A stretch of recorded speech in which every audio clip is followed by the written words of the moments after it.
So this was my beetroot patch for this summer. So this would have been any kind of root crops really.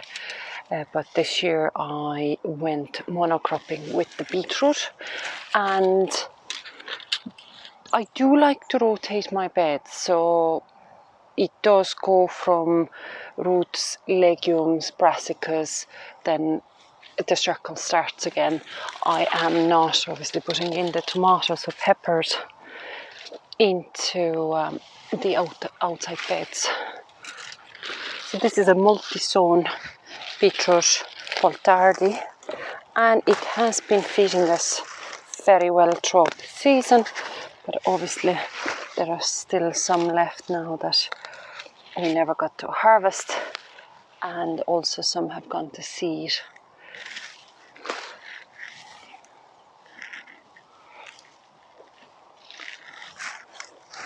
But because beetroot does not store in the ground the same way as carrots or parsnips would during the winter, they do need to be harvested before the frost actually does damage to them.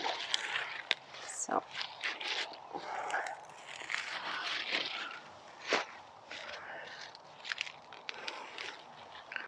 some of them did not grow at all. They're so tiny. So some of them weren't in a good position in here. Much more shaded I can see from the chamomile. I also have some wild rocket in here, some sorrel in here, and some annual chamomile that keeps self-seeding itself in here.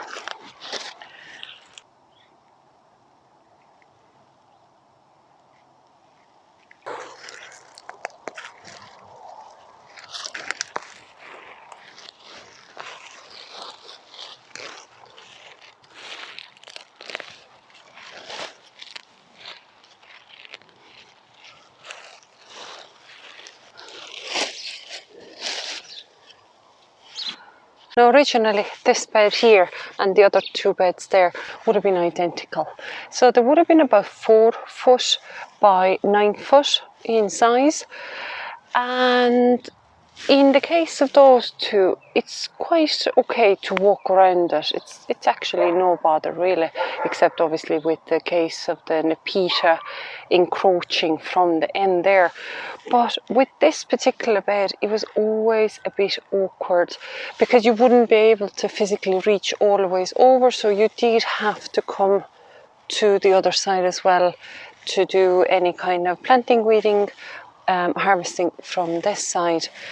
But I have another planter coming in from there, which is gooseberries, and obviously the thorny gooseberries would have been always pinching you or catching you by their thorns. So I was thinking that ever since I moved the metal planter from the front, I would actually make this into one long, really long bed, but actually split it into half as well, so have a very narrow walkway here. It's not even maybe going to be like a walkway, it's more maybe like just to be able to step into it. So rather than me trying to reach over, I actually, for stability and to be able to physically see the harvest or the plantings, I can actually physically step into it. So the planting probably is going to be just about, I was calculating, maybe 45 centimeters, so over a foot in the width. Then a very narrow, about maybe a foot wide, of a wood chipped path in the middle, and then same again on that side.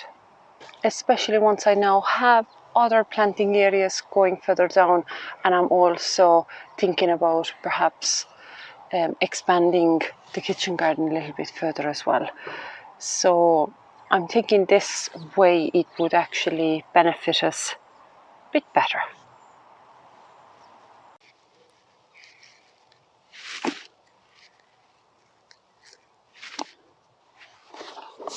And for these changes to happen, I do need to dig this no-dig plot. Now I have some of these Charlotte potato pots here.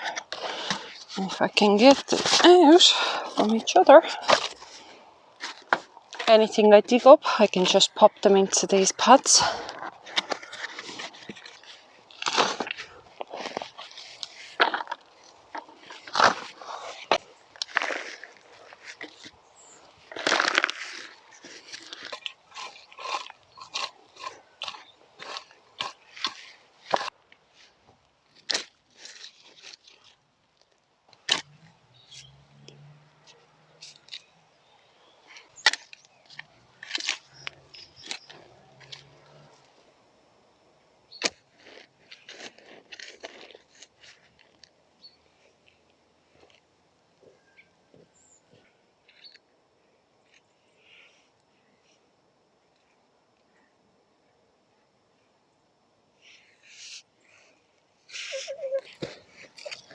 Where will you leave Rosie?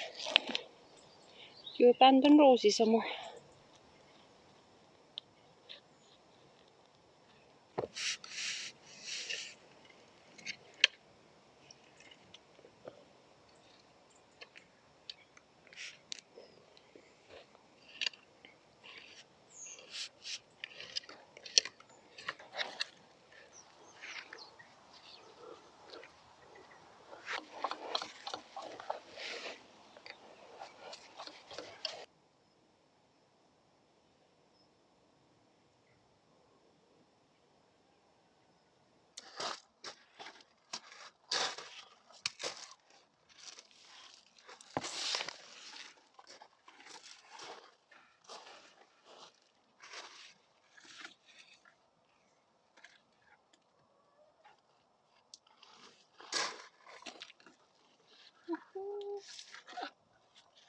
Look at the size of it.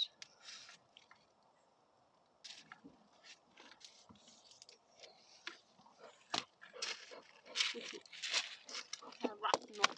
Look at this rotten one. Ah, what do you think of it?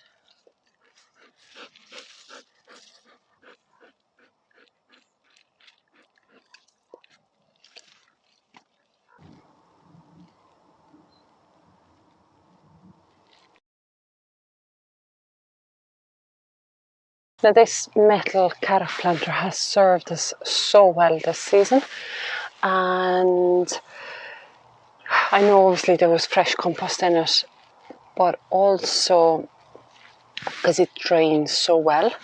And even in spring, I've kept it covered all the time, but even in spring it germinated very well. Now I think it was a Nance type of a carrot that went in there. I totally forgot the label, because sometimes carrots do germinate for me, sometimes they don't. So if I see any kind of gaps like that, I'll just sprinkle whatever carrot seed I have in hand, and I just obviously then go through them when I'm harvesting, just looking for the biggest looking carrots and just leaving the others to sort of grow bigger again. But yeah, this year, fabulous harvest. Now the biggest one I pulled out is this one. It's huge. See the size of it? But it's totally split at the back. So obviously it was growing too fast. But again, that can still, once you clean it up, this is absolutely perfect.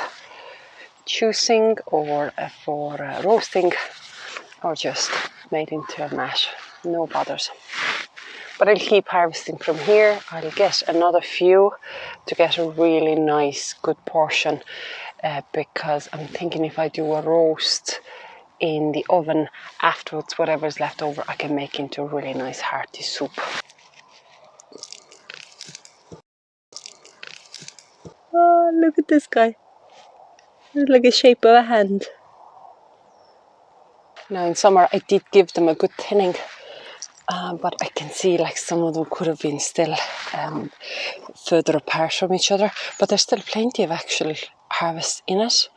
I'd say good at least good 5 of it. So I'll see how wet the weather is in case I do need to sort of cover it up a bit and not let as much water to go down into the planter, to keep them nice and fresh in the soil rather than soggy. Now I have some sort of heritage type of carrots in this planter, and I didn't ever get really proper germination out of them. I didn't get a good harvest so far out of them, just a few pickings. But I'm going to clear out this particular planter now as well, because I'm going to put garlic back in here for over the winter, because these raised beds are brilliant for it. It's the best drainage I can get in this sort of clay and rocky ground. Ooh. Ooh, okay. Okay, what else is left? Okay, a weed. I don't want the weed. What colour are you? Ugh. Hey, another yellow one. That is cool. Okay, tiny. Hey, mind yourself. Don't be head-butting me, no. I'm talking about carrots. You don't eat them. No, I know you want attention, but I did throw your ball a lot. I did. I know you are obsessed by it.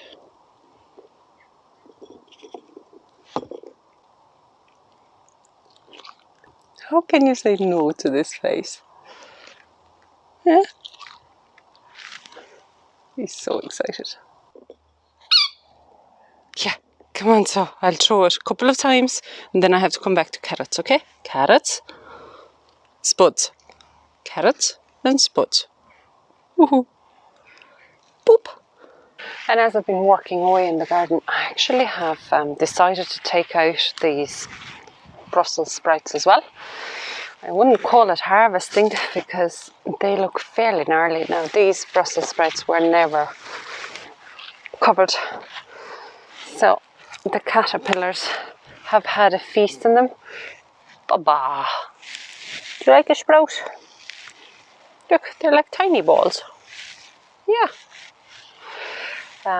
But a lot of them are actually just blown. The florets such have blown on them anyway, so they're not going to grow any bigger and they're not going to get any better in the place they're in.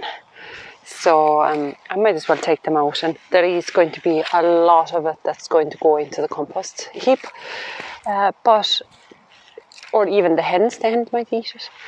But otherwise, there isn't actually going to be that much waste for us personally, because when we cook Brussels sprouts, we do like to saute them and actually shred them first in food processor, so that it's all that kind of a nice fine shredded cabbagey type, and then sort of saute it on the pan after.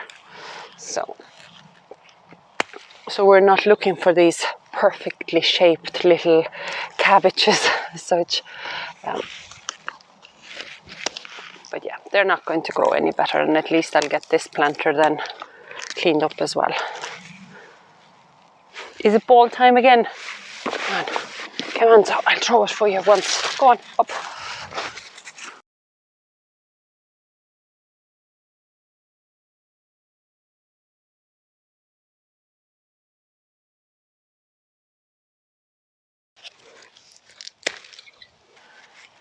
Now these were a F1 variety Dolores, and I had originally sown the seeds on 12th of March. It's a long time to wait for something to mature, but we love them and we definitely want to grow more of them next year. I just have to net them so that the cabbage white doesn't get to lay their eggs on it, and then obviously the caterpillars won't be able to feast on them, and we will actually get a bit of more of a harvest than we did now this year.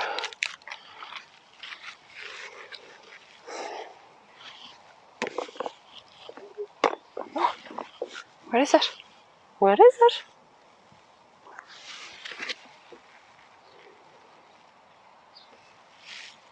Come on, so I'll throw it for you again. Come on. Little girls, do you want a few Brussels sprouts? Whoa! I lost them.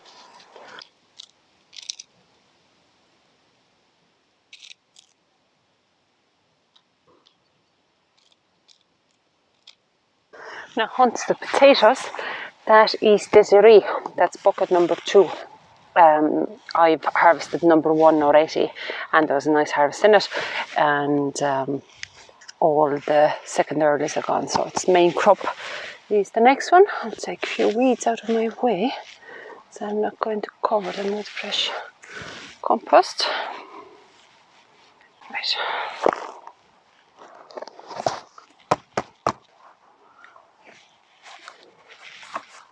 Ahoy!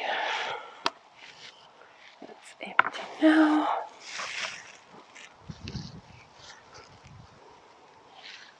That's the seed potato. The soil is actually nice and damp. Oh my god, there's hardly anything in it. There's very little in this. So to have I'd have more harvest from the Charlottes. And Desiree, we grew that main crop last year as well, and we had great harvests. Now Cara was way nicer as a bigger size of a potato to harvest, but these are tiny. So I wonder if that early blight now affected it. So there's hardly any potatoes in here. There's very few for the bucket what I would have expected. And second, they're just so small. Like that is tiny. For a main crop, that is tiny.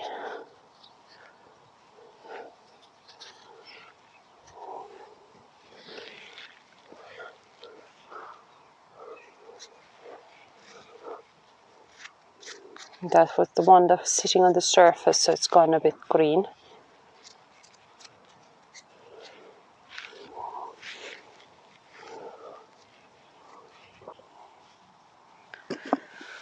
So how disappointing is this? This is tiny. I'm still looking forward to just checking out the weight of those, because I did take note of what was in the bucket number 1 of Desiree. But as far as main crop, this is just a total failure. So whatever was going on with the pot number 2, and obviously there's another 8 buckets of the main crop potatoes. They're still, so this was Desiree, there's Keris Pink, there's Aran Victory, and there is Sarpomira still to harvest. So look, the season is still ahead of us to harvest more of the main crop. But as far as number 2 of Desiree goes, this is a total failure. I definitely have gotten more of Charlottes out of a bucket that's literally half the size of it. So if I put a Charlotte bucket next to it, this was, let's say that's 12 litres, and these are 30 litre pots, I believe. 30 litres, yeah, 30 litre pots. So now I'm not going to harvest another bucket today though, because we have plenty of other vegetables to eat. But would not want to be relying on potatoes only.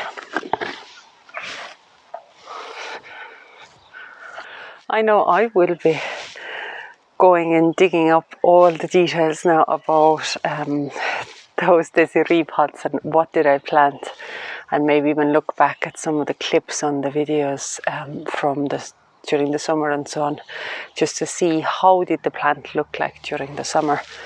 But yeah, but overall, let's just recap now what I've harvested so far, and then there's still other jobs to be done today. So it has been a huge success.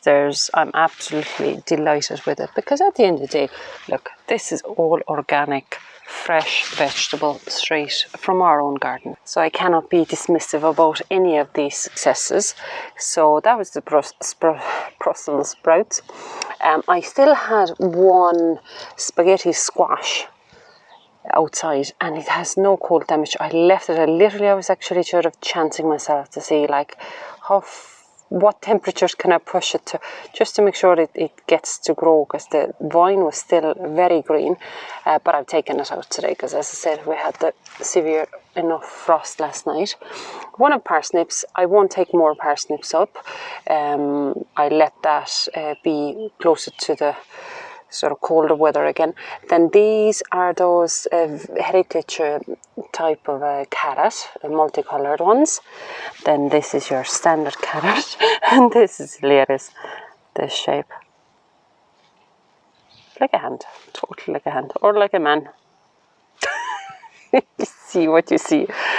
Then obviously the potatoes, and then a huge amount of beetroot. Now, I thought it was Baltardi, but I actually found the label of it, and it's Detroit. So there's a massive sort of size difference. So it isn't actually very uniform at all. Now, throughout the summer, I did end up harvesting bigger ones from those clumps, those multi-some clumps. But still, there's a huge variation between the sizes. There's a lot of tiny ones. There's a couple of bigger ones that I'm sure are really tough inside.